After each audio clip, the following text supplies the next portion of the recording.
All right, let's have a look at AMD, which is on Friday was almost 5% up, closed at 171-ish level.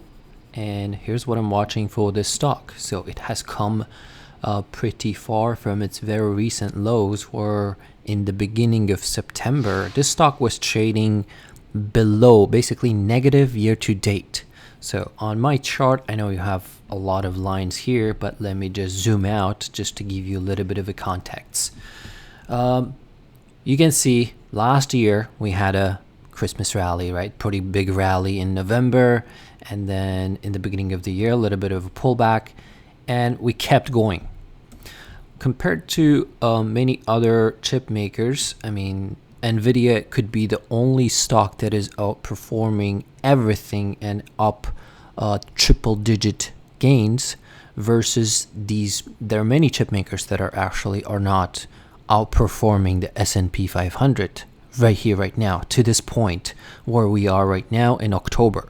So AMD, I was watching for AMD, this purple line, what it is. So this purple line, I tend to draw zero line, which is, for me, this is zero line. Okay, there's no such thing. It's basically the price where it closed last year. So any point it goes below this level, which means stock year to date is negative.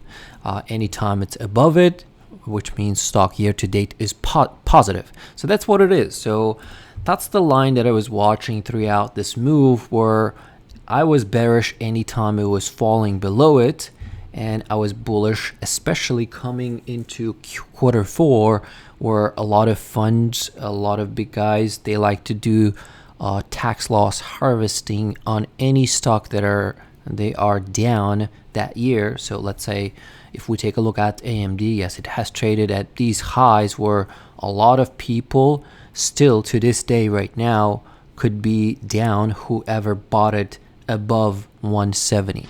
But anybody who bought at these levels, they're not going to sell it into the year end if AMD is trading higher than these levels, because they don't want to pay taxes. They don't want to lock in short-term capital gains this year. Why wouldn't they sell it in January and defer the basically taxes until 2026, right? So, and let the capital work until then. So that's why I have this line. And again, this is just my way of thinking about this, and in general, large caps.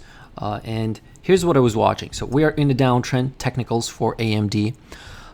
We were in a downtrend, high, lower high, and I drew this, and then this was the pivotal level I was watching.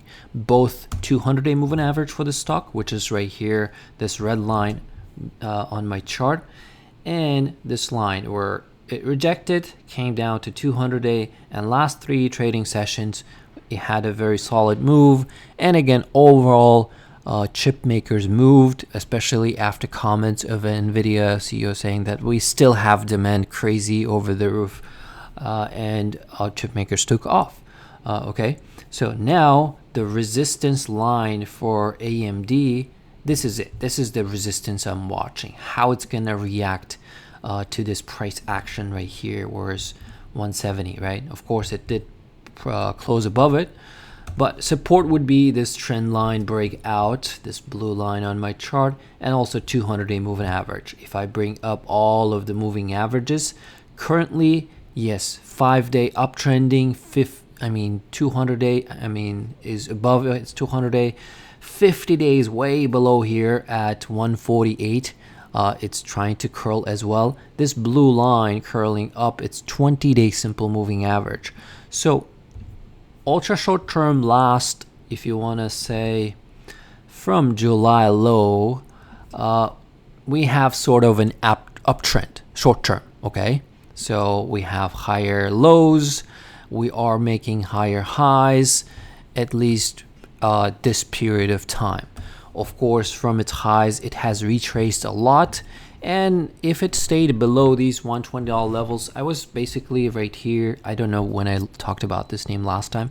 I was thinking that the stock could come down all the way to $120 levels, 120. But it did touch 122, and then that's where it bounced very nicely, especially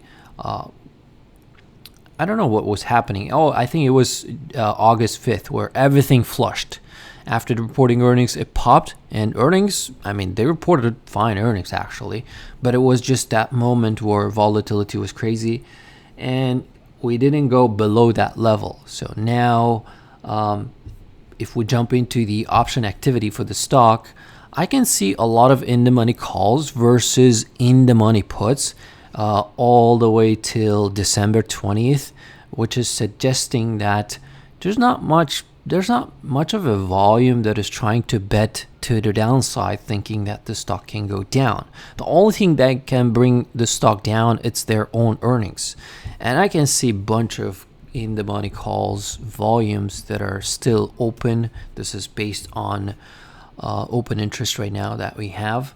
And yeah, that's the update for AMD. If it does take out this, if it stays above 170, I think it can run all the way to 186. That would be my next level of resistance. 184, 186. That's the very solid resistance for AMD. Thanks for watching. See you in the next one.